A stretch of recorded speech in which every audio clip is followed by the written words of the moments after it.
আল্লাহ কই হে সন্তানেরা, মা বাবার দুইজনের কোনো একজন বা তাদের উভয়ে তোমাদের নিকট অসুস্থ হয়ে গেলে, বার্ধক্যের বয়সে চলে গেলে, ওই মা বাবার ধমক দিয়া কোনোদিন কথা বলিও না, মা বাবার সঙ্গে উফ শব্দটা পর্যন্ত ব্যবহার করিও না। আর এই আয়াতে পাকের তাফসির করতে যাইয়া তাফসির রুহুল বয়ান প্রমাণ করেছে, সন্তানরা তোমরা স্মরণ করো সেই শৈশবের কথা, যখন আমরা ছোট্ট ছিলাম, অনেক সময় মায়ের কোলে প্রস্রাব করেছি, পায়খানা করেছি, ঠিক কিনা? ছোট বাচ্চা যখন মার গর্ভ থেকে ভূমিষ্ঠ হয়, তখন দেখবেন 1.5-2 বছর ওই বাচ্চারা মায়ের কোলেই পেশাব করে, মায়ের কোলেই পায়খানা করে, কথা কোন ঠিক না? নরম বিছানাটার মধ্যে মা যখন সন্তানকে নিয়ে শুয়ে থাকে, এই যে মাঘ মাসের শীত যাচ্ছে, আপনারা বলেন তো, বাচ্চা বিছানায় প্রস্রাব করে, পায়খানা করে, তারপরও মা বাবা কিন্তু বাচ্চার বিছানাটা আলাদা করে দেয় নাই। নরম একটা বালিশ দিয়া মা বাবার মধ্যখানে ছোট্ট শিশুটারে এত আরাম কইরা, এত যত্ন কইরা ঘুম পাড়াইয়া দেয়। হঠাৎ করে দেখা যায় মা বাবার মধ্যখানে এই মাঘ মাসে শীতের মধ্যে বাচ্চাটা প্রস্রাব করে বিছানা ভিজাইয়া দেয়, পায়খানা করে বিছানাটা ভিজাইয়া দেয়। হঠাৎ করে মাঝরাতে মা যখন বাচ্চার কোমরের নিচে হাত দেয়, যত নেফি লাগাইল থাকুক না কেন, মা দেখবেন একটু পরে উইটা বাচ্চারে চেক দেয়, আমার বাচ্চা নেফির মধ্যে পেশাব করছেনি, বিছানার মধ্যে পায়খানা করছেনি।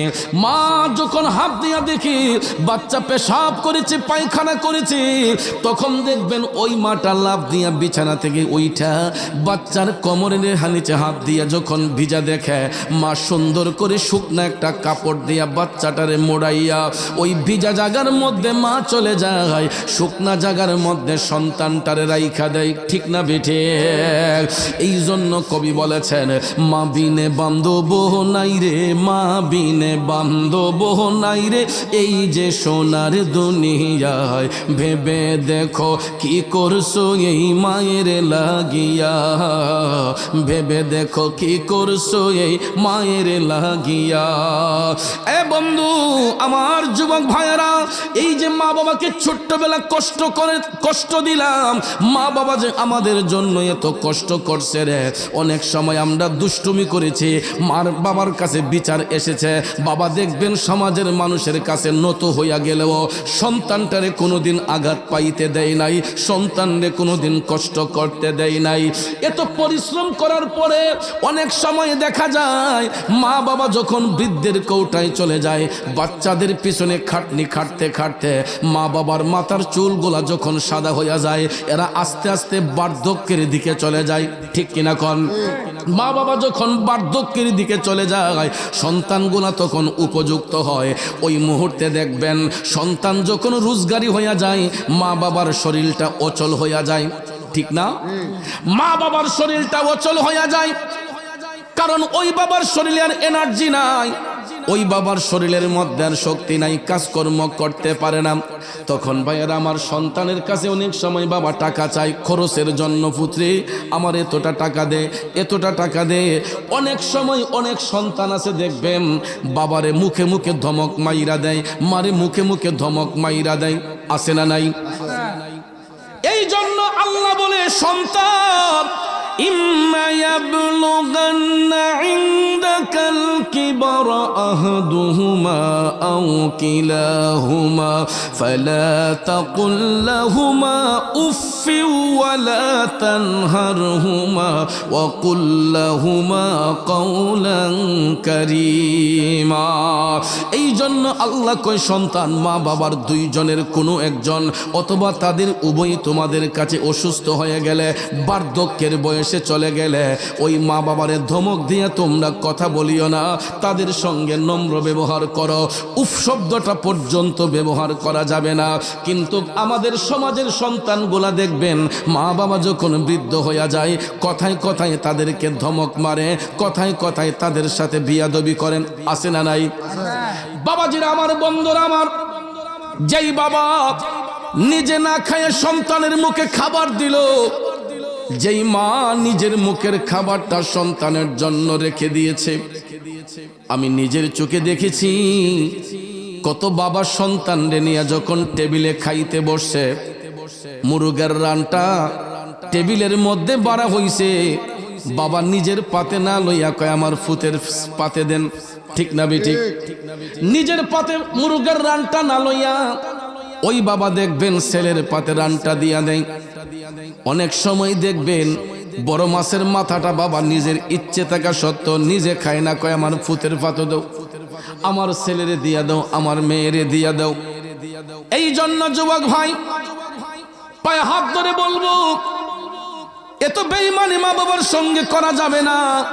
যেই বাবা নিজের মুখের খাবারটা আমাদের মতো সন্তানরে দিয়েছে, যেই মা নিজের মুখের খাবারটা আমাদের মতো সন্তানের জন্য রেখে দিয়েছে, আর বড় হইয়া যদি আমরা ওই মা বাবার মনে কষ্ট দেই, আমার আল্লাহর আরশটা থরথর কইরা কাইপা উঠে। এই জন্য কবি বলেছেন, আপনি মা বাপ কা তো দিল না ধোকা, দিল না ধোকা, আপনি जन्नत को खुदा के लिए दोज़ख न बना, अपने जन्नत को खुदा के लिए दोज़ख न बना, अपने माँ बाप का तो दिल न धोका, दिल न धोका। ও বাজান, মা বাবার দিলের মধ্যে আঘাত দিলে জাহান্নামের রাস্তা খোলা হয়, আর মা বাবার সাথে সৎ ব্যবহার করলে জান্নাতের দরজা আমার আল্লাহ খুইলা দেয়। বন্ধু, মা বাবার সাথে বিয়াদবি করলে শাস্তির পরিমাণটা কেমন হয়। আমার মদিনার কামলিওয়ালা নবী যখন মেরাজ শরীফের মধ্যে গিয়েছিলেন, আল্লাহ রাব্বুল আলামিন আপন হাবিবকে জান্নাত এবং জাহান্নাম দেখার পারমিশন দিয়েছিলেন। ওরে স্ত্রীগণের বাবাজিরা, আমার রাসূল জান্নাত জাহান্নাম দেখার পারমিশন যখন পাইলেন, আমার নবীর খাদেম ছিলেন জিব্রাইল ফেরেশতা। রাসূল বললেন, জিব্রাইল, আমি জান্নাত দেখব, পরে আগে জাহান্নামের অবস্থাটা আমি দেখতে চাই। আল্লাহু আকবার। আমার মদিনার কামলিওয়ালা নবী বললেন, জিব্রাইল, আমি জাহান্নামের দরজায় আগে প্রবেশ করব, জাহান্নামটা আগে দেখতে চাই।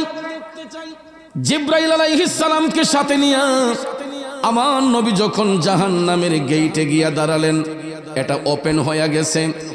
আমাদের দেশে দেখবেন কিছু অটো ডোর আছে, বড় বড় হোটেল, রেস্টুরেন্ট, হসপিটালে গেলে দেখবেন গ্লাস ফিটিং করা দরজা আছে। এইগুলা মানুষের শরীরের সাথে অ্যাটাচড। এটা সেন্সরটা হচ্ছে ব্লাড সার্কুলেশনের সাথে কানেকশন, ব্লাড সার্কুলেশনের সাথে কানেকশন। দেখবেন মানুষের শরীরের বাতাস লাগলে এটা ওপেন হয়ে যায়, ঠিক না? আবার দেখবেন মানুষ চলে গেলে এটা ক্লোজ হয়ে যায়। এই অটোডোরের আবিষ্কার হলো কিভাবে? বিজ্ঞানীরা করেছে। বিজ্ঞানীকে যদি জিজ্ঞেস করেন যে বিজ্ঞানী ভাই, আপনি যে এই অটোডোরের আবিষ্কার করছেন, কোন জিনিসটাকে রিচার্জ করে, বিজ্ঞানী আপনাকে বলে দিবে যে আমার রসুলের মেরাজ শরীফকে রিচার্জ করে আমি অটোডোরের আবিষ্কার করেছি। সুবহানাল্লাহ বলেন। কষ্ট হইতেছে আপনাদের? মনোযোগ বাবাজিরা, আপনাদের মনোযোগ আসেনি? কারণ শ্রোতার আকর্ষণে বক্তার বক্তব্য, বক্তার বক্তব্য শ্রুতি মাধুর্য হয় সাউন্ডের কারণে। আজকে শ্রোতাও দুর্বল, সাউন্ডও দুর্বল। এটা আমাদের ভাগ্যের নির্মম পরিহাস। যাক, আলহামদুলিল্লাহ। কিন্তু শ্রোতা কম হোক বেশি হোক, এটা নবীর বাগানে বসছি, কথা কোন ঠিক না? তো মাঝে মাঝে হা না উত্তর দিয়েন, সুবহানাল্লাহ আলহামদুলিল্লাহ বইলেন, ইডি বললে লস না, লাভ সারা, কথা কোন ঠিক না? কারণ সুবহানাল্লাহ বললে সোয়াব না গুনাহ হয়? কেমন সোয়াব হয়? আমার রসুল বলেছেন, যদি কোনো ব্যক্তি ইখলাসের নিয়তে, খালেস নিয়তে আকাশের পানে তাকাইয়া বা নিজের চোখটাকে মৌলা পাকের দিকে রজ্জু করে একবার যদি কেউ সুবহানাল্লাহ বলে, তার দৃষ্টিটা যতটুক দূরে যাবে, এই পরিমাণ কোনো গুনাহ যদি বান্দার আমলে থাকে, আমার রসুল বলেছেন আল্লাহ রাব্বুল আলামিন একবার সুবহানাল্লাহ ইখলাসের নিয়তে বলার কারণে এই পরিমাণ গুনাহ ওই বান্দার আমল থেকে আল্লাহ ঝরাইয়া দিবে। এরপরও জবানটা খুলে না, বন্ধ করে বইরিছি। আল্লাহ যেন হেদায়েত করে, আমিন কন। একটু দুরূদ শরীফ পড়ুন। আল্লাহুম্মা আলা সাইয়্যিদিনা মুহাম্মাদ নাবি শাফিয়ানা মাওলানা মুহাম্মাদ নাবিয়ানা মাওলানা মুহাম্মদ আল্লাহুম্মা সাল্লি আলা সাইয়্যিদিনা মুহাম্মদ নাবিয়ানা শাফিয়ানা মাওলানা। বাবাজির আমার বন্ধুরা আমার বলতেছিলাম কি, আমার রাসূল জাহান্নামের গেটের মধ্যে দাঁড়াইলেন, এটা ওপেন খুলে গেল। রাসূল যখন জিবরাইল ফেরেশতাকে নিয়ে জাহান্নামের মধ্যে প্রবেশ করলেন, ও বাবাজিরা আমার বন্ধুরা আমার, জাহান্নামে ঢুকে আমার নবী দেখতেছেন শুধু অন্ধকার আর অন্ধকার। জাহান্নামটা কি? অন্ধকার। আর জান্নাত হচ্ছে আলোকময়। জান্নাতের মধ্যে শুধু আলো, সুন্দর। আর জাহান্নামটা হলো অন্ধকার। যেমন এই প্যান্ডেলটা এখন আলোকিত না অন্ধকার? যদি বাতিটি অফ করে দেই, এটার কোনো মূল্য আছে? কোনো মূল্য নাই। তাইলে বাতির প্রয়োজন আছে না নাই? জান্নাতের মধ্যে শুধু বাতি আর বাতি, আলো আর আলো। আর জাহান্নামের মধ্যে শুধু অন্ধকার রে বাজান। গভীর মনোযোগ। আমার মদিনার কামলিওয়ালা নবী, মায়ার নবীজি জাহান্নামের গেটের মধ্যে প্রবেশ করে দেখতেছেন শুধু অন্ধকার আর অন্ধকার। দেখতে দেখতে দেখতে রাসূল একটু সামনে গেলেন, যায়া দেখতেছেন কিছু কিছু কবরস্থান দেখা যাচ্ছে। কবরের ভিতর থেকে আগুনের ফুলকি গোলা লাফায়া লাফায়া উপর দিকে উঠতেছে। আর কারা যেন কবরের ভিতরে বিদ্রুপের মতো চিৎকার করে কান্না করতেছে। জোরে কি নাউজুবিল্লাহ বলা যাবে না? দয়াল নবী আমার টপ টপ করে চোখের পানি ছেড়ে কান্না করছেন। কবরের ভিতরে কান্নার শব্দ শুনে, কবরের ভিতরে কান্নার শব্দ শুই না আমার নবীজি চিৎকার করে রাসূল কান্না করতেছেন। নবীজির চোখের পানি মোবারক টপ টপ করে ঝরতেছে। তখন জিবরাইল ফেরেশতা ডাক দিয়া বলেন, নবী গো, ইয়া রাসূলুল্লাহ, মায়ার নবী গো, আপনি যেই কবরগুলা দেখতেছেন আর যেই চিৎকারগুলা কবরের ভিতর থেকে শুনতেছেন, এরা আপনার উম্মতের মধ্যেই একদল লোক নবী গো। ওই সন্তানগুলা দুনিয়ার জমিনে তাদের মা বাবার সাথে বিয়াদবি করত। আছে না? ইয়া রাসূলুল্লাহ, নবী গো, এরা তাদের মা বাবার উপর হাত উঠাইতো। এরা এদের মা বাপরে কষ্ট দিত নবী গো। এরা এদের মা বাপের কথা মানত না। আপনারা বলুন তো, এই রকম অবাধ্য সন্তান দুনিয়ার মধ্যে আছে না নাই? এ শ্রীগণের বাবাজিরা, আমার রাসূল টপ টপ করে চোখের পানি ছেড়ে কান্না করতেছেন। জিবরাইল কয়, নবী গো, এরা আপনার উম্মতের মধ্যেই একদল লোক, এরা মা বাবার উপর হাত উঠাইতো, মা বাবারে কষ্ট দিত। এই জন্য আল্লাহ রাব্বুল আলামিন তাদের উপর নারাজ হইয়া কবরের মধ্যে এদেরকে আল্লাহ জাহান্নামের আগুন দিয়া শাস্তি প্রদান করছে। আর ওই আগুনের তাপের মধ্যে পইরা এরা চিৎকার করে কান্না করতেছে নবী গো। কিয়ামত পর্যন্ত এরা এই রকম চিৎকার করে কান্না করবে। শুধু তাই নয় নবী গো, এই জাহান্নামী সন্তানগুলা, এই অবাধ্য সন্তানগুলার কান্নার শব্দ যদি দুনিয়ার মধ্যে প্রকাশ করা হইতো, তাইলে গোটা পৃথিবীর মানুষ এই কান্নার আওয়াজ শুনতে পেত। গভীর মনোযোগ বাবাজিরা আমার, আমি মুরাদ চৌধুরী আলোচনা করতেছি মাইক দিয়া। এই মাইকের আওয়াজটা বড় জোর। 1 কিলোমিটার, 2 কিলোমিটার, 3 কিলোমিটার দূরে যাবে। কথা বলেন ঠিক কিনা? আমি যদি মাইক দিয়েও কথা বলি, 3-4 কিলোমিটার পর্যন্ত শোনা যাবে, এর চাইতে বেশি দূরে যাবে না। কিন্তু আমার নবী বলছেন, জাহান্নামী সন্তানগুলা, মা বাবার অবাধ্য সন্তানগুলা কবরের ভিতরে যেই কান্না করে, জাহান্নামের গুরুস্থানের ভিতরে যারা কান্না করে, রাসূল বলেছেন ওই কান্নার শব্দটা যদি দুনিয়ার মধ্যে প্রকাশ করা হইতো, তাইলে পৃথিবীর উত্তর, দক্ষিণ, পূর্ব, পশ্চিম অর্থাৎ গোটা পৃথিবীর মানুষ এই কান্নার শব্দ শুনতে পাইতো। জোরে জোরে কন্যা নাউজুবিল্লাহ। এই জন্য আমার যুবক ভাইয়েরা, পায়ে হাত ধরে বলবো রে, কোনদিন ওই মা বাবারে ধমক দিয়া কথা বলবো না। কারণ তোমরা তখনই বুঝবা বাবার প্রয়োজনটা, যেই দিন বাবা নামক বট গাছটা মাথার উপর থেকে চলে যাবে। ওই দিন বুঝতে পারবা সংসার কারে কয়, জিন্দেগি কারে কয়। কারণ বাবার হোটেলে খাইলে অনেক সময় দুনিয়ার খবর আমরা রাখতে চাই না, ঠিক না বেঠিক? বাবার হোটেলে খাইলে আমরা দুনিয়াদারি কি জিনিস এটা বুঝতে পারি না, চিনতে পারি না। কিন্তু হোটেল যখন নিজের কান্দে পড়ে তখন বোঝা যায় বাবা যে কত পরিশ্রম সন্তানদের জন্য করত, ঠিক কিনা কন? দুইটা তিনটা সন্তান পড়াশোনা করে, দুইটা তিনটা সন্তান পড়াশোনা করে বাবার আয় ইনকাম সীমিত। অনেক সময় দেখা যায় পরীক্ষার বেতন দিতে হয়, অনেক সময় দেখা যায় পরীক্ষার আগে তাকে রেজিস্ট্রেশনের ফর্ম ফিলআপের টাকা দিতে হয়, অনেক সময় দেখা যায় বাচ্চার কলম খাতা পেন্সিল কিনে দিতে হয়, অনেক সময় দেখা যায় টিফিনের টাকা দিতে হয়। দুইটা তিনটা চারটা সন্তানের খরচ যোগাইতে গিয়া অনেক পরিবারে অনেক বাবারা হিমশিমের মধ্যে পড়ে যায়, ঠিক না বেঠিক? একটা দুইটা তিনটা সন্তানের পড়াশোনার খরচ যোগাতে যাইয়া অনেক বাবা টেনশনের মধ্যে পড়ে যায়। অল্প বয়সে বাবার মাথার চুলগুলা সাদা হয়ে যায়। এত কষ্ট করার পরেও বাচ্চাদের মুখের দিকে তাকাইয়া কোনো বাবা বলে না যে ফুত আমি পারতাম না।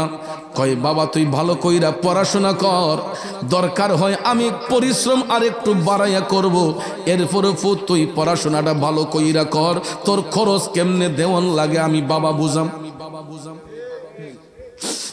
এইরকম ভাবে দেখবেন কিছু কিছু বাবা নিজের মাথার গাম পায়ে ফেলে অক্লান্ত পরিশ্রম করে বাচ্চাগুলারে পড়াশোনা করাইয়া মানুষ বানাই, জজ বানাই, ইঞ্জিনিয়ার বানাই, ব্যারিস্টার বানাই, মুফতি বানাই, মুহাদ্দিস বানাই, কোরআনের হাফেজ বানায়।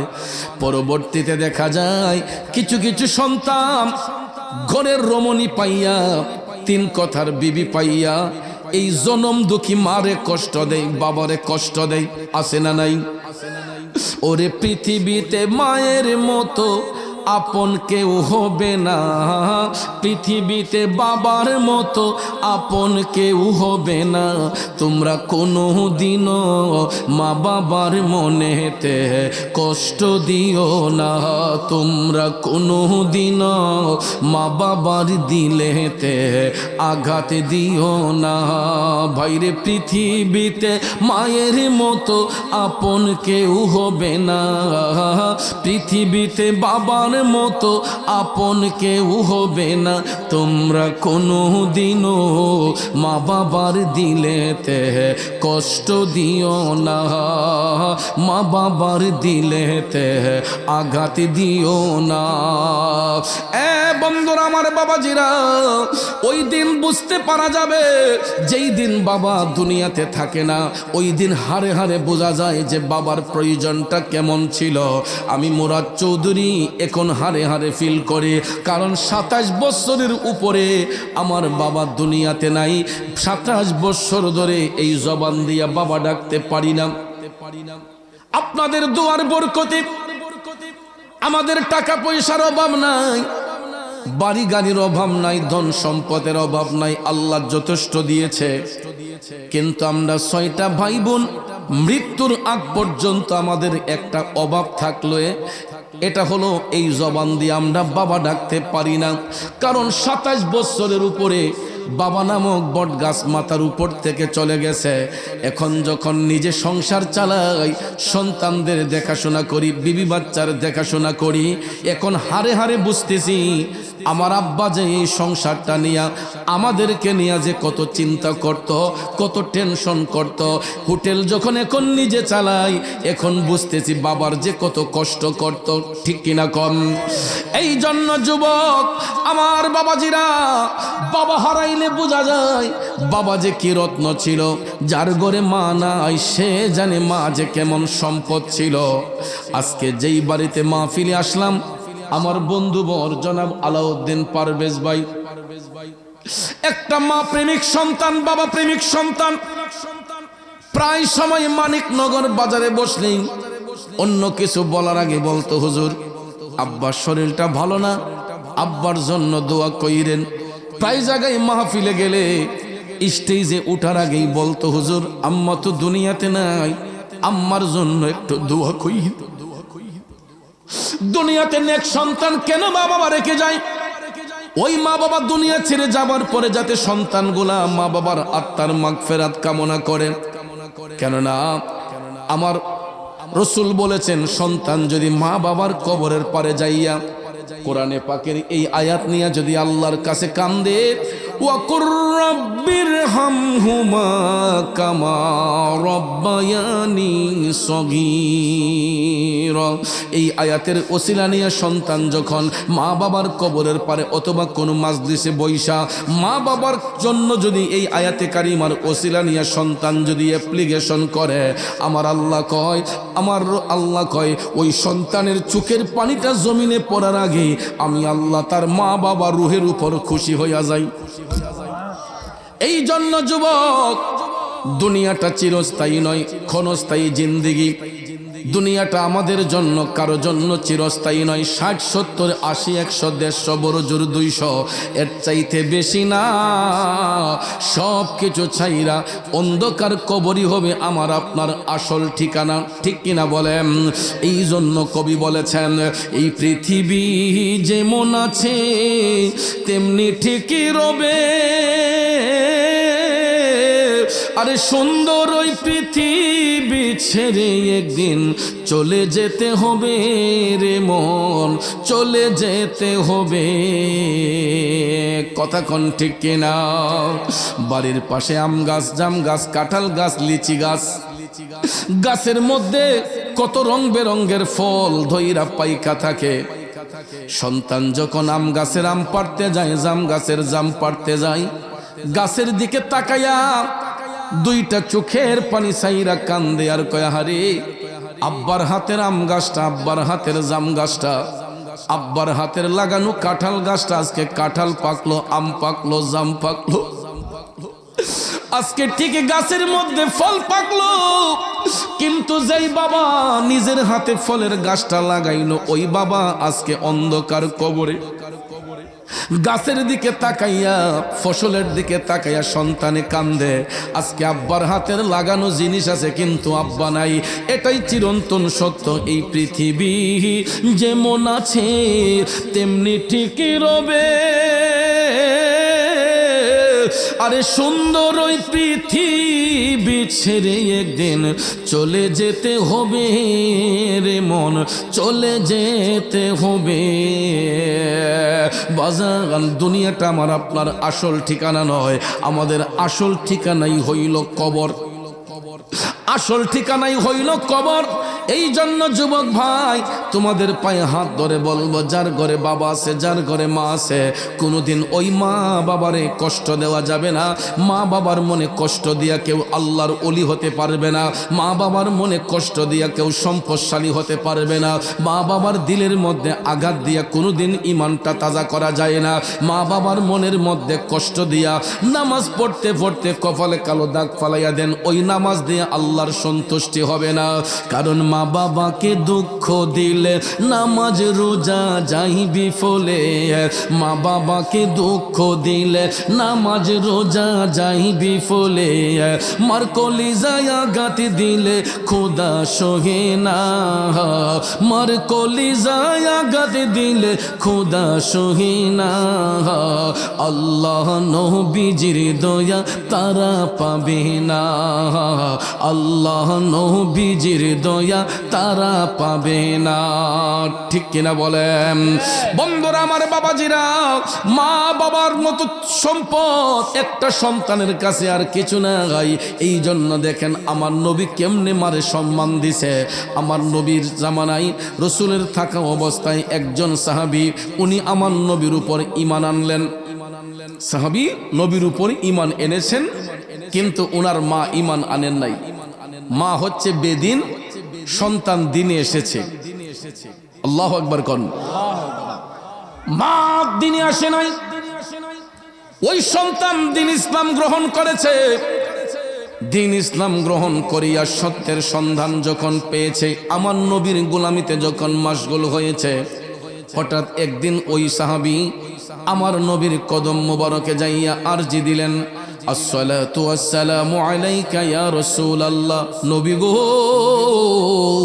ওগো মায়ার নবীজি, আমার মা বেদিন, আমার মা মুশরিক।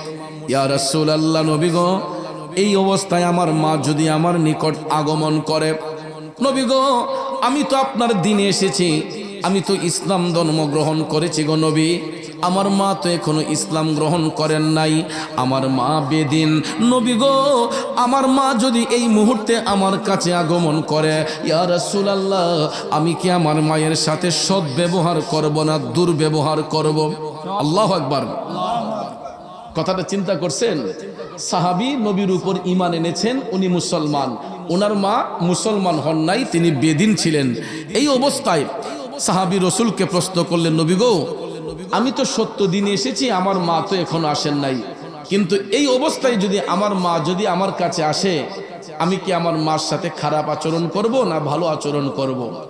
আমার নবী কামলিওয়ালা সাহাবীর দিকে তাকাইয়া বলছেন, উম্মত, অবশ্যই অবশ্যই তুমি তোমার মার সাথে সৎ ব্যবহার করবা, যেহেতু তিনি তোমার গর্ভধারিণী মা, তুমি ওই মার গর্ভে 10 মাস 10 দিন ছিলা। কারণ ভাইয়ার আমার, বন্ধুরা আমার, সন্তান যখন মায়ের গর্ভে আসে, 2 থেকে 2.5 মাস যখন পার হইয়া যায়, আমার আল্লাহ ওই সন্তানের রুহুটা মায়ের ভবে দান করে। এরপরে সন্তানটা আস্তে আস্তে মায়ের রক্ত মাংস খায়া মায়ের পেটের মধ্যে বড় হতে থাকে। বন্ধু, 7-8 মাস যখন পার হইয়া যায়, আপনারা দেখবেন মায়ের পেটটা আস্তে আস্তে সামনের দিকে যায়। অনেক সময় বাচ্চা মায়ের পেটে বড় হয়ে যায়, হাত ফুলে যায়, পাও ফুলে যায়, ওই মায়ের বডি ফিটনেস নষ্ট হইয়া যায়। আছে না? অনেক সময় দেখবেন ডেলিভারির আগে 8-9 মাস যখন হয়, বাচ্চা যখন মায়ের পেটে বড় হয়, অনেক মায়ের হাত ফুলে যায়, পাও ফুলে যায়, চেহারাটা কেমন জানে হয়ে যায়, সারাটা মুখ ফুলে যায়। ডান করোটে শুইতে গেলে কষ্ট হয়, বাম করোটে শুইতে গেলে কষ্ট হয়। এই জন্য দেখবেন অনেক মা রাতের ঘুম হারাম করে দেয়, বাচ্চা যাতে কষ্ট না পায়। ঠিক না বেঠিক? শুধু কি এটা না, আমার রাসূল বলেছেন, 10 মাস 10 দিন পার হয়ে যাবার পরে সন্তান যখন দুনিয়াতে আসবে, ওই মায়ের প্রসব ব্যথা হয়, ওই মায়ের প্রসব ব্যথা হয়। প্রসব ব্যথা সম্পর্কে আমার নবী কামলিওয়ালা বলেছেন, পৃথিবীটা কিয়ামত হলে যেই রকম মনে হয়, একটা সন্তান যখন মায়ের লজ্জাস্থান দিয়া দুনিয়াতে আসে, ওই মায়ের কাছে ঠিক সেই রকম মনে হয়। আল্লাহু আকবার বলেন। এই জন্য কবি বলেছেন, আরে মায়েরও প্রসবের কালে বুক ভাইসা যায় নয়ন জলে রে, অমা সন্তানের লইয়া কোলে ভুলে প্রসব যন্ত্রণা, দুঃখের দরদি আমার জনম দুঃখী মা, গর্ভধারিণী মা, জনম দুঃখিনী মা, দুঃখের দরদি আমার জনম দুঃখী মা। আরে মায়ের কান্দন যাবত জীবন, 2-4 মাস বোনের কান্দন রে, ঘরের পরিবারের কান্দন কয়েকদিন পর থাকে না, দুঃখের দরদি আমার জনম দুঃখী মা, মাগো গর্ভধারিণী মা, জনম দুঃখিনী মা, দুঃখের দরদি আমার জনম দুঃখী মা। আমার যুবক বন্ধুরা, বাবাজিরা গো, আমার রাসূল বলেছেন, সন্তান যখন মায়ের লজ্জাস্থান দিয়া দুনিয়াতে ভূমিষ্ঠ হয়, ওই মায়ের কলিজার মধ্যে যেই 2টা আঘাত করে রে, আমার মায়ের কাছে মনে হয় ঠিক দুনিয়াটা যেন কিয়ামত হইয়া যাচ্ছে। এত কষ্ট, এত আঘাত দেওয়ার পরেও মা যখন সন্তানটারে কোলে নেয়, ওই মা কিন্তু সন্তানের কালারের দিকে নজর করে না। ছেলেটা কালো হোক, ফর্সা হোক, শ্যাম বর্ণ হোক, উজ্জ্বল বর্ণ হোক, বাচ্চার মুখের দিকে তাকানোর সাথে সাথে দেখবেন মার মুখ দিয়ে একটা মুচকি হাসি বের হয়।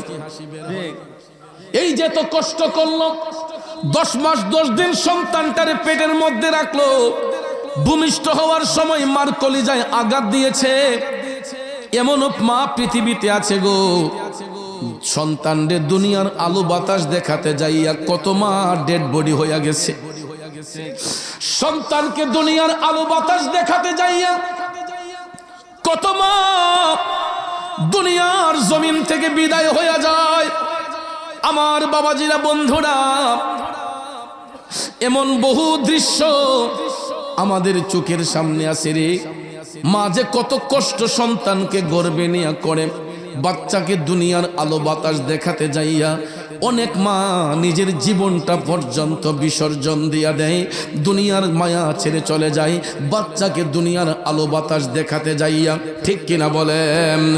এই জন্য যুবক, আমার নবী কামলিওয়ালা বলেছেন, পৃথিবীটা কিয়ামত হলে যেই রকম মনে হয় সন্তান যখন দুনিয়ার আলো বাতাস দেখতে মার গর্ভ থেকে ভূমিষ্ঠ হয়, ওই মায়ের কাছে ঠিক সেই রকম মনে হয়। এত কষ্ট, এত যন্ত্রণা দেওয়ার পরেও মা যখন বাচ্চার মুখের দিকে তাকায়, ওই মা বাচ্চার মুখের দিকে তাকাইয়া 10 মাস 10 দিনের প্রসব বেতার জ্বালা সেকেন্ডের মধ্যে ভুলে যায়। ঠিক কিনা বলেন? এরপরে 2 বছর পান করালেন মায়ের বুকের দুধ, কোলে বুকে নিয়ে আমায় দিলেন কত সুখ। ঠিক কিনা বন্ধুরা? 2 থেকে 2.5 বছর ওই বাচ্চা মায়ের স্তন থেকে দুধ পান করে। একটু ভাইবা দেখেন, আমরা সন্তানগুলা দুনিয়ায় আসার আগ মুহূর্ত পর্যন্ত মায়ের স্তনে কোনো দুধ ছিল না, নাকি ছিল? সন্তান দুনিয়াতে আসার আগ মুহূর্ত পর্যন্ত মায়ের স্তনের মধ্যে কোনো দুধ ছিল না। কিন্তু আমরা সন্তানগুলা দুনিয়াতে একদিকে আসি, অপর দিকে আমার আল্লাহ ওই বাচ্চার রিজিকের ব্যবস্থার জন্য মায়ের 2টা স্তন খুলিয়া দেয়। কারণ মায়ের দুধটা এমন একটা পুষ্টিকর খাবার, এটা শুকনাও নয়, ভারীও নয়, পাতলাও নয়, ঠান্ডাও নয়, এত সুন্দর রিফিলিং হইয়া উপযুক্ত পুষ্টিকর খাবার হইয়া মায়ের স্তন থেকে আসে গো। এই খাবারটা বাচ্চার মুখে যাইলে ওই বাচ্চার শরীরের মধ্যে পুষ্টি যোগাইতে শুরু করে। আর না হয় দেখেন, দোকানের দুধ যদি গরম করে বাচ্চার মুখে তখন দেওয়া হয়, ওই বাচ্চার মুখটা পুড়ে যাওয়ার সম্ভাবনা থাকতো। দুনিয়ার লিকুইড দুধটা যদি ঠান্ডা হয়ে যাইত, এই দুধটা খাইলে বাচ্চার পেটে ফুড পয়জন দেখা দিতে পারতো। ঠিক না? কিন্তু আমার আল্লাহ দুনিয়ার কোন দোকানের দুধ, দুনিয়ার কোন গাভীর দুধ ভূমিষ্ঠ হওয়ার সাথে সাথে বাচ্চার মুখে তুলে দেওয়ার ব্যবস্থা করে নাই। আল্লাহ তাআলা মায়ের 2টা স্তন কইলা দে, ওই বাচ্চা যখন মায়ের স্তনের মধ্যে মুখটা লাগাইয়া দেয়, মায়ের দুধটা পান করার সাথে সাথে ওই মায়ের দুধটা পান করার সাথে সাথে শিশু সন্তানের কান্নাটা বন্ধ হইয়া যায়। এই জন্য কবি বলেছেন, 2 বছর পান করালেন মায়ের বুকের দুধ, কোলে বুকে নিয়ে আমায় দিলেন কত সুখ। কিভাবে সেই মাকে ছেলে মন্দ কথা বলে, মা কেন এত দামে জানে না সকলে, মা কেন এত দামে জানে না সকলে। ঠিক কিনা বলেন ভাইয়েরা আমার, বন্ধুরা আমার? পৃথিবীর সমস্ত সম্পদ যদি এক পাল্লায় রাখা হয়, মায়ের 1 ফোঁটা দুধ যদি এক পাল্লায় রাখা হয়, আমার নবী বলেছেন ওই মায়ের 1টা ফোঁটা দুধের পাল্লাই ভারী হয়ে যাবে। এই জন্য মৃত্যুর আগের দিন পর্যন্ত সন্তানরা যদি মার গোলামি করে, ওই সন্তানরা মায়ের 1 ফোঁটা দুধের ঋণ শোধ করতে পারবে না। ঠিক কিনা কোন? কারণ মায়ের 1 দার দুধের দাম কাটিয়া গায়ের চাপ, 1 দার দুধের দাম, মায়ের 1 দার দুধের দাম কাটিয়া গায়ের চাপ, পাপোশ বানাইয়া ঋণের সুদ হবে না। এমন দরদি ভবে কেউ হবে না আমার মা গো, এমন দরদি ভবে কেউ হবে না আমার মা গো। বন্ধুরে, এই জিনিসটা যারা চিন্তা করেছে এরাই আল্লাহর ওলি হয়েছে। আর যারা এই জিনিসটা চিন্তা করে নাই এরা মা বাবার অবাধ্য হইয়া জাহান্নামে নিক্ষিপ্ত হয়েছে। যেমন দেখেন মার সেবা করলে যে আল্লাহর ওলি হওয়া যায় সেটার বাস্তব উদাহরণ আল্লাহর ওলি হযরতে বাইজিদ বুস্তামি রহমাতুল্লাহ আলাইহি। দেখেন ভাইয়ের আমার, বন্ধুরা আমার, একটা লোকের কারণে একটা এলাকা সম্মানী হয়, একটা লোকের কারণে একটা এলাকা দুর্নামী হয়। একটা এলাকারে সম্মানিত করার জন্য একটা লোকই যথেষ্ট, আবার একটা এলাকারে বদনামি বানানোর জন্য একটা লোকই যথেষ্ট। কোনো কোনো এলাকায় যদি কোনো ভালো লোকের জন্ম হয় দেখবেন এই লোকটার কারণে পুরাটা গ্রাম দামি হইয়া যায়। আর কোনো এলাকার মধ্যে যদি চোর ডাকাত একজন থাকে পুরা গ্রাম বদনামি হইয়া যায়। কিছু কিছু সময় দেখবেন অনেক বিয়া শাদীর আলাপ আইলে যদি কোনো পীর মুর্শিদের এলাকাত হয়, ভালো নামি দামি লোকের গ্রাম হয়, দেখবেন এই গ্রামের সাথে মানুষ আত্মীয়তা করবার লেগে খুব আগ্রহ প্রকাশ করে। আর কোনো কোনো গ্রামের মধ্যে দেখবেন কোনো চোর ডাকাত থাকলে একটা লোকে ডাকাতি করে, কিন্তু এই লোকটার কারণে মানুষ এই গ্রামের সাথে আত্মীয়তাই করতে চায় না, করে না এটা ডাকাতের গ্রাম। আসলে কি সব ডাকাত? একটা মানুষ খারাপ কাজ করছে তাই বলে সব মানুষের বদনাম হয়ে গেছে। আর কোনো এলাকায় একটা মানুষ যদি ভালো হয় ওই লোকটার কারণে সবাই দামি হয়ে গেছে। সুবহানাল্লাহ কম। এই জন্য কবি বলেছেন, তুমি পরশ আমি লোহা ও দয়াল দেখিবারে পাই। আরে পরশের কিরণে লোহা স্বর্ণ দেও বানাই গো মুর্শিদ, এই ভিক্ষা চাই তোমার প্রেমাগুনে আমায় পুইরা করো সাই। বাজানো মার দোয়া থাকলে আল্লাহর ওলি হওয়া যায়। মার দোয়া যেই সন্তানের উপর থাকে ওই সন্তানকে পরিবারের সবাই সম্মান করে। মার দোয়া যেই সন্তানের মধ্যে থাকে সমাজের মানুষ তাকে সম্মান করে। মার দোয়া যেই সন্তানের উপরে থাকে ওই সন্তানটাকে মহল্লার মানুষ সম্মান করে। ঠিক কিনা বলেন? এর বাস্তব উদাহরণ হযরতে বাইজিদ বুস্তামি রহমাতুল্লাহ আলাইহি। কারণ বাইজিদ বুস্তামির জীবনী পড়ে দেখবেন উনি কেমন মা প্রেমিক সন্তান ছিলেন। মার অবাধ্য হইয়া কোনোদিন চলতেন না, মার সেবা শুশ্রূষার মধ্যে কোনো ধরনের ত্রুটি রাখতেন না। আপনারা বলেন তো, মার গোলামি করলে কোনো অসুবিধা আছে? কোনো সমস্যা আছে? আমরা যত বড় সন্তানই হই না কেন, চুলদারি পাইকা গেলেও মার কাছে বাচ্চা হচ্ছে ছোট্ট শিশু। ঠিক না ঠিক? তো এই জন্য বাবারা তোমরা কথা বলে না বাইরে, তো মার কাছে বাচ্চা হচ্ছে চাঁদের চেয়েও দামি। কথা কোন ঠিক না ঠিক? এই জন্য ভাইয়ের আমার, মা বাবা যখন বৃদ্ধ হয় তখন তাদেরকে নিজের সন্তান বানিয়ে ফেলতে হয়। কথা কোন ঠিক না ঠিক? আমাদেরকে যেরকম ছোট্টবেলা মা বাবারা যত্ন করেছেন, নিজের সন্তান বানিয়ে আমাদেরকে স্নেহ করেছেন, ঠিক তদ্রুপ ভাবে মা বাবা যদি বৃদ্ধ হইয়া যায় এদেরকে আমরা নিজেদের সন্তান বানিয়ে ফেলবো। কি বানাইবো?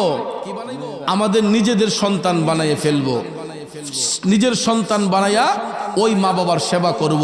ছেলের বউ করলো কি করলো না এটা দেখবেন না। আমার মাকে আমি যত্ন করব, আমার বাবারে আমি যত্ন করব, আরেকজনে করলে করুক, না করলে নাই। ঠিক না ঠিক? কিন্তু আমি সন্তান হিসেবে আমার মা বাবার সেবা আমাদের কি করতে হবে। কথা কোন ঠিক না ঠিক? এটা লজ্জার বিষয় না, শরমের বিষয় না।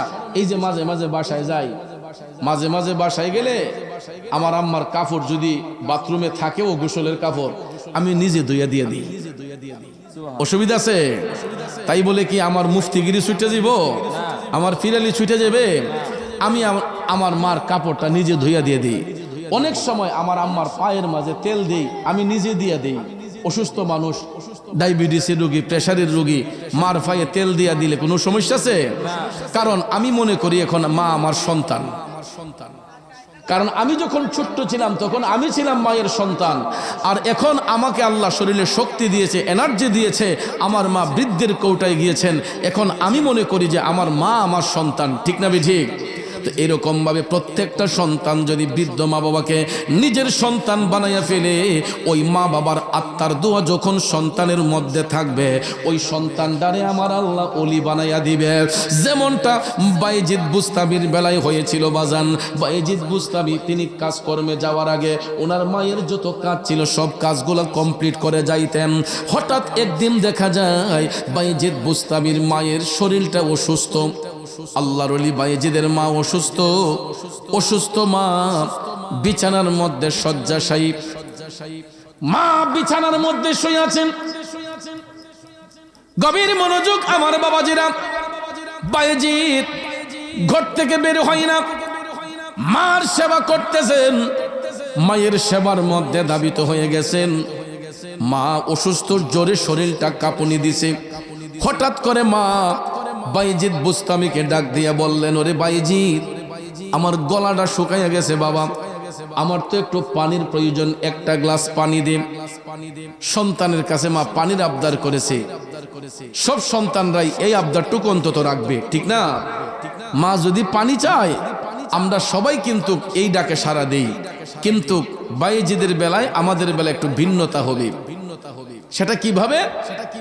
বায়েজিদ বুস্তামি মা যখন পানির আবদার করলেন, পানির গ্লাসটা হাতের মধ্যে নিয়া ওই গ্লাসটা ধোয়ামুছি কইরা আনতে আনতে দেখা যায় মা দুঃখিনীর চোখের মধ্যে ঘুম চলে আসছে। কি চলে আসছে? মার চোখে ঘুম চলে আসছে। আমি আপনি হলে কি করতাম? বায়েজিদ কি করলেন? আমি আপনি যদি হইতাম, পানির গ্লাসটা আইনা যদি দেখতাম মার চোখ লাইগা গেছে, তখন আমরা মারে ধাক্কা দিয়া জাগাইতাম, আম্মা, আম্মা গো উঠো আম্মা, পানিটা খাইয়া নেও। ঠিক? আর না হলে পানির গ্লাসটা রাইখা আমরা সুন্দর করে চলে যাইতাম, যে যাক আম্মা যেহেতু ঘুমাই গেছে গা, পানির গ্লাসটা থইয়া যাই, উঠতে খাইয়ে লিব নে। ঠিক কিনা বলেন? আমার আপনার বেলায় আমরা এই বিহেভটা করতাম। হয়তো মারে ধাক্কা দিয়ে জাগাইতাম, আর না হলে পানির গ্লাসটা রাইখা আমরা চলে যাইতাম। কথা বলেন ঠিক না? বায়েজিদ বুস্তামি চিন্তা করলেন, আমার মা অসুস্থ, এখন যদি আমি আমার মাকে জাগ্রত করি, আমার আম্মার আরামটা নষ্ট হইয়া যাইব। আর পানির গ্লাসটা রাইখাও যদি চলে যায়, এটাও মায়ের সানে বিয়াদবি হয়ে যাবে। মা উইঠা বলবে, ফুতের কাছে পানি চাইলাম, পানিটা আমার হাতে তৈলা দিল না। কঠিন এক সমস্যা বায়েজিদ পড়ছেন।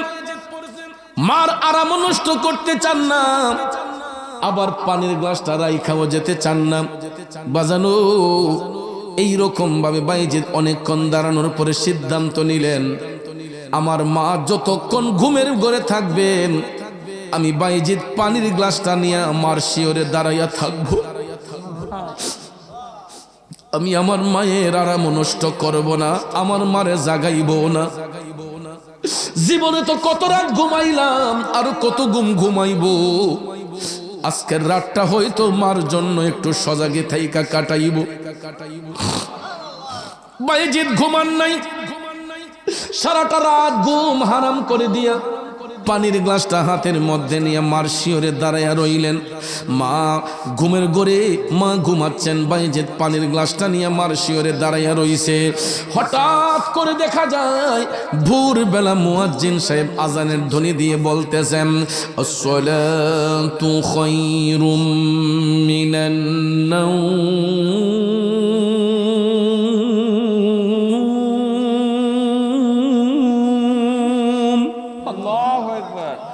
আপনারা বলেন তো, 7 রাতের জাগনাও যদি হয়, এই শব্দটা যখন শোনা যায়, কোন মুমিন ব্যক্তি কি আর বিছানায় পিঠ রাখতে পারে?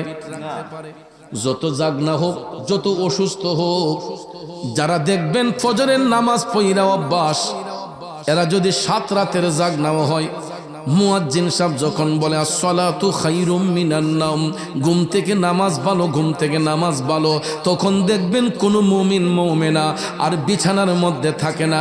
সবাই দেখবেন নরম বিছানা ছাইরা ফজরের নামাজ পড়ার জন্য ব্যস্ত হয়ে যায়।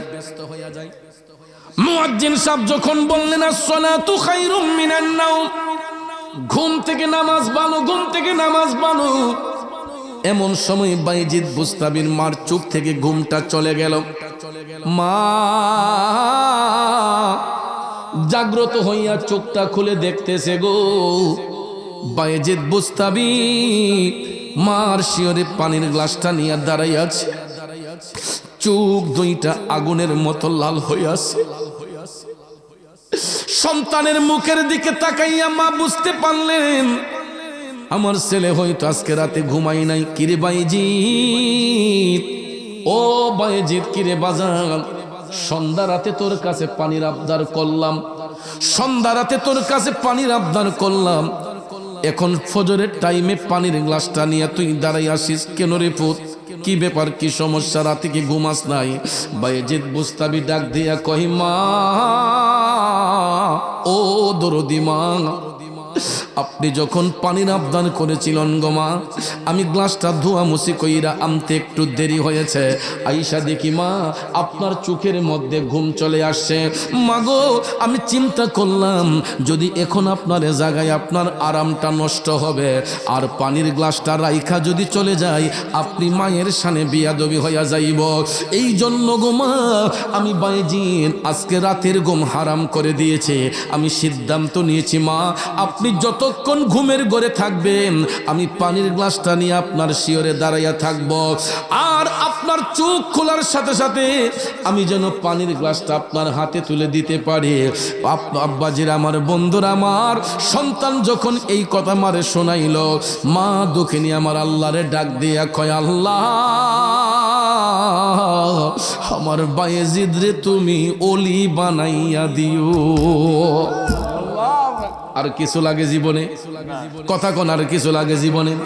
পৃথিবীর সব মানুষের মুনাজাত এক পাল্লায়, সন্তানের জন্য মা দুঃখিনীর একটা মুনাজাত যদি এক পাল্লায় হয়, আমার রাসূল বলেছেন ওই মায়ের একটা মুনাজাতের পাল্লাই বাড়ি হইয়া যায়। জোরে কোন না সুবহানাল্লাহ। বাইজিদ বুস্তাবির মা ওনার জন্য দোয়া করলেন, আমার আল্লাহর কাছে কবুল হয়ে গেছে। এই জন্য কবি বলেছেন, আল্লাহর ওলি বাইজিদ বিরল ঘটনা, মায়ের সেবায় ছিল একটি উত্তম নমুনা।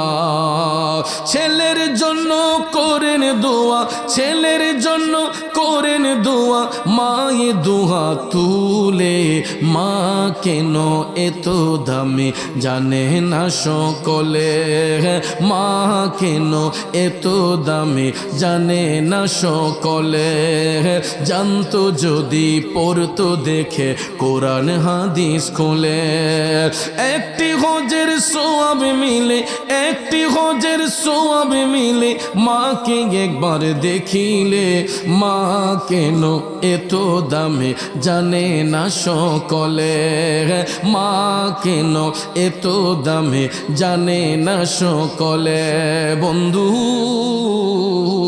একটু ভালো করে শুনে রাখুন, আজকের এই মাহফিল হওয়াতে শুধু আমরাই খুশি না, আজকে এই এলাকার যত কবরবাসীর রুহ আছে সমস্ত কবরবাসীর রুহ আরো বেশি খুশি। শুধু আলাউদ্দিন ভাইয়ের মা বাবার রুহই খুশি না, এই মাহফিলের শ্রোতা হইয়া যারা আসছে আমরা অনেকেই মা হারা বাবা হারা এতিম, ঠিক কিনা কোন? আজকে অনেকের ঘরে মা আছে বাবা নাই, অনেকের ঘরে বাবা আছে মা নাই, আবার এমনও সন্তান আছে গো যাদের ঘরের মধ্যে মাও নাই বাবাও নাই।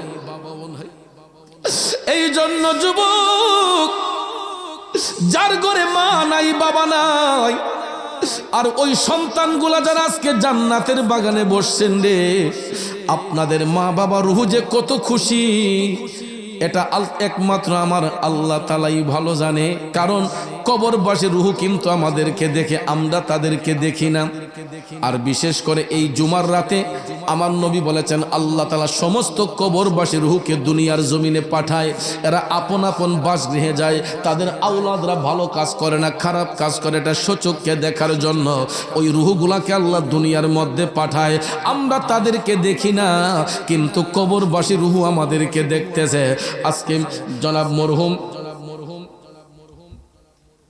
আব্দুল মান্নান, মরহুম হাজী আব্দুল মান্নান মুন্সি সাহেবের স্মরণে, ওনার স্ত্রীও দুনিয়াতে নাই, আমার আলাউদ্দিন ভাইয়ের আব্বা আম্মার স্মরণে আজকের মাহফিল।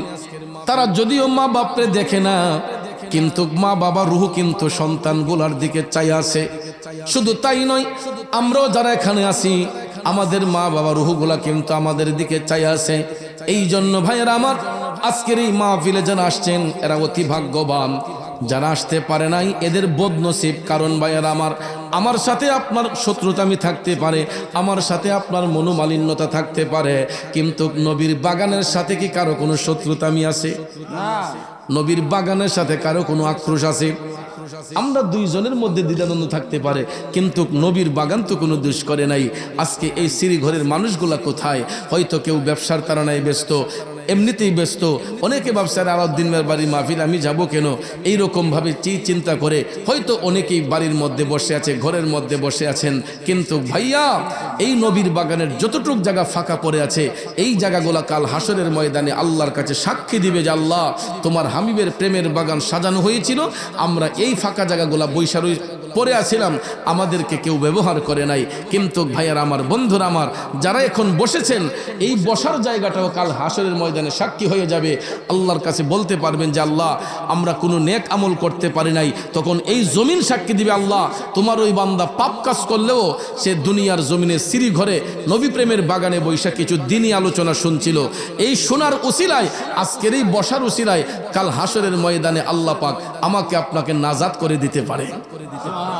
তাইলে মাহফিলে আইসা বসলে লাভ নাকি লস? লাভ না লস? আজকে দেখেন আমরা এখানে বৈশাখ চতুর্দিকে লাভ। এই প্যান্ডেলের কাপড়গুলো আজকে দামি হয়ে গেছে, লাইটিংটা দামি হয়ে গেছে, মাইকটা দামি হয়ে গেছে, মানুষগুলা দামি হয়ে গেছে। কিভাবে? এটা দিয়ে নবীর বাগান সাজানো হয়েছে। কিন্তু এই সামিয়ানার কাপড়গুলা কত বিয়ে বাড়ির অনুষ্ঠানে যায়, যায় না? কত যাত্রা গানের অনুষ্ঠানে যায়, কত বাউল গানের অনুষ্ঠানে যায়, কত ফালা গানের অনুষ্ঠানে যায়। এই সাউন্ড বক্স দিয়া কত বিয়ে বাড়িতে ডিজে গান বাজে, বাজে না? এই সাউন্ড বক্স দিয়া নৌকার মধ্যে কত রঙের নাচানাচি হয়।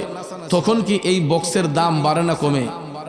তখন কি এই কাপড়গুলোর দাম বাড়ে না কমে? আর আজকে এই নবী প্রেমের বাগান সাজানো হয়েছে, যতটুকু জায়গা কাপড় দিয়ে বেষ্টন করা হয়েছে, এই বেষ্টন করার কারণে এই জায়গাটা হয়েছে বেহেশতের বাগান। এই জন্য কাপড়গুলো আজকে দামি। এই সাউন্ড বক্স দিয়া আজকে সন্ধ্যা থেকে এই পর্যন্ত কোরআন সুন্নাহর বয়ান হচ্ছে, এই জন্য এই মাইকটাও দামি। আর যেই শ্রোতাগুলা এখানে আসছেন, এই মানুষগুলোও দামি আজকে নবীর বাগানে বসার কারণে। কিন্তু এই মানুষগুলাই কিন্তু ঈদগার মাঠের মুসল্লি, জানাজার মাঠের মুসল্লি, মসজিদের মুসল্লি, মাহফিলের মুসল্লি। আবার এই মানুষগুলাই যাত্রা গানের শ্রোতা হয়, এই মানুষগুলাই ফালা গানের শ্রোতা হয়, এই মানুষগুলাই রূপবান কমলার গান শুনে। আব্বাজি বলেন তো, আমাদের মধ্যে যারা যাত্রা ফালা গানের অনুষ্ঠান গেছে দেখি, তখন কি আমাদের ইজ্জত বাড়ে না কমে? সমাজের মানুষ আমাদেরকে ভালো বলে না খারাপ বলে? আর আজকে যারা এখানে বসছি, আমাদের ইজ্জত বাড়তাছে না কমতাছে?